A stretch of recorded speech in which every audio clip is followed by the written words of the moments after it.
Here's our option edge product, the set it and forget it that I mentioned. And we are in the beta phase. So these are some of the features of the platform. And we will take a look inside and do a quick walkthrough. So I have about 3 different accounts. One is very aggressive. And that one's actually up 533% for the year. This account is more middle of the road for me anyway. And then I have one that's very conservative that does income strategies. So as you see, it loads up the dashboard and you kind of get the paper trading balance. Everything starts at 100,000. And this is as of, I would say, the last 2 weeks. So not bad on a return versus the indices. Today, it's not trading today because of President's Day, but we can kind of see how the platform works. I have set up some strategies to help people make a decision on which stock to take a look in based on their risk profile. So all they have to do is input a stock symbol, hit one of these, and it automatically sets up their automation engine. Showing performance trends. That was a big day right there. We have the news, which is always great for the stocks that you put in your watch list, and then the stocks that are in the market, just to give you a full holistic view. Always great to have earnings to see what's going on. These are some active positions. I did not make these trades. These are all automated trades made by the system based on my risk profile, which I have, I think, a max of 15% on the top profit and 5% on the stop loss at the bottom. You go down here, look at symbol performance, and Apple and others have done well. Tesla, AMD, not so much.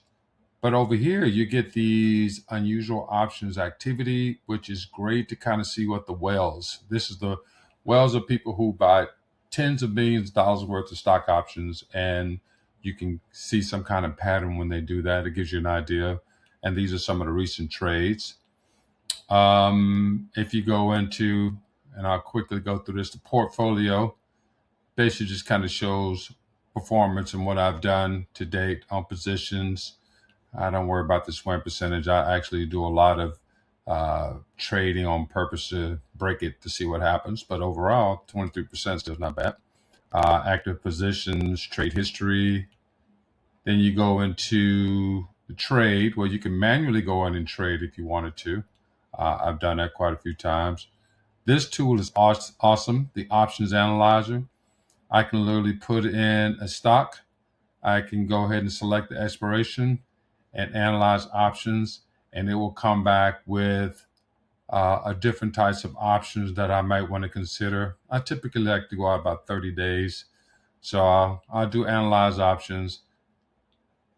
And come on. Murphy's Law when it comes to technology demos. They can always, hey, all right, great. So you can see some of the top recommendations for call and put strategies based on that expiration date and for Apple. And then the cool thing about it is that I made sure that it can do a detailed breakdown using AI analysis and understanding the Greeks, which a lot of novices don't, but it helps long term. And then the trade analysis. I can go into other areas and look at opportunities. And these are just looking at your watch list and looking at trading signals, market movers, and AI recommendations. I'm going to skip around because I only have 40 seconds. You got your watch list. Of course, it was opening it up, which does the same thing, but you can automate, trade, or analyze from here. This is the engine that makes it all work automatically. Definitely something I'm going to go in more detail on, but just going to give you a look at things that I set up or set up from the beginning. You get your alerts, which are right here. Gives you an idea on some opportunities on that. And then you go in here and you get your history, and that kind of gives you everything that you've done to date. Hope this was informative. Talk to you soon.